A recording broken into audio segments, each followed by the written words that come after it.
Hello there guys, and welcome to Star Wars Comics Explained, where today we revisit one of my favorite comics that involves Darth Vader.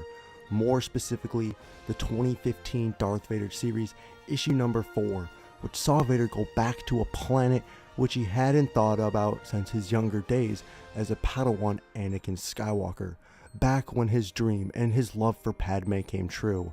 With that, let's start with the video. We are made apparent that the former Jedi clearly remembers what happened on this planet decades ago and what he ultimately lost. That's besides the point when it comes to Vader.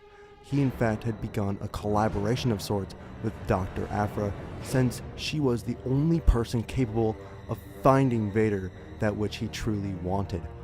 A new army who would be unflinchingly loyal, something he felt he was losing from the Empire, as at that time, after the destruction of the Death Star, Vader felt his favor with the Emperor fading away.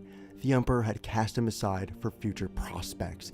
Because of all this, Aphra and Vader arrive on Geonosis, where it's told that underneath the catacombs, there is still an active factory producing droids daily, similar to the Separatist ones during the Clone Wars. Once they enter the caves, BT and 000 start to map out the place, and surely enough, they arrive at a closed area where suddenly weird abnormal Geonosian droid hybrids appear in front of them. While 000 is greatly startled, BT simply torches them all to death without a moment's thought.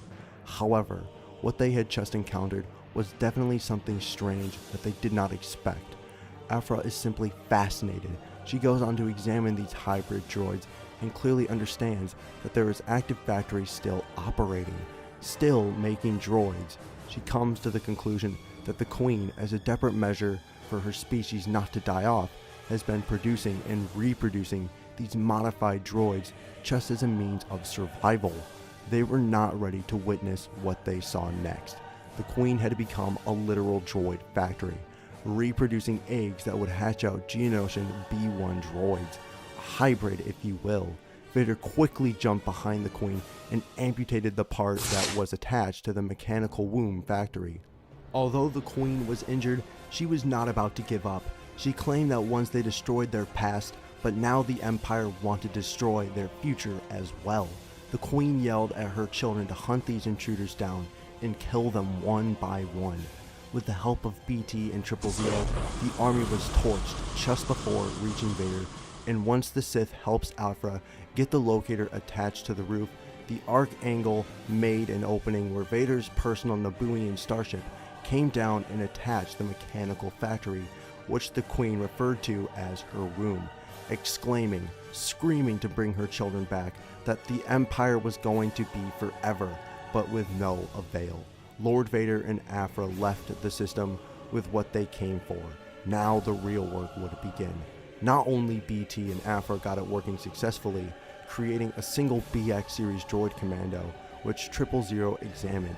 This would be a simple test and what would result in Vader's ultimate goal of obtaining an off-the-grid army of his own, most importantly, loyal to death.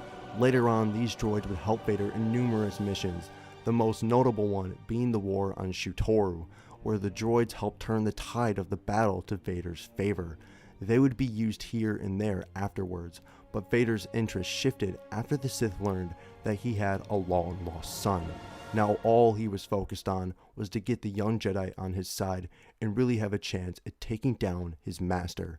Now if we watch Attack of the Clones and this comic in particular, it is fascinating how things have changed for Anakin and also hadn't changed at all. One thing that is evident in both the movie and this issue is that Anakin always strived for dominance, whether being aligned with the Empire or with the Republic. He wanted to be in control. The moment he lost that, it was all-out war.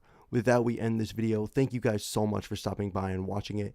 If you enjoyed this video, please feel free to leave a thumbs up down below. Have an awesome day, and may the Force be with you, always.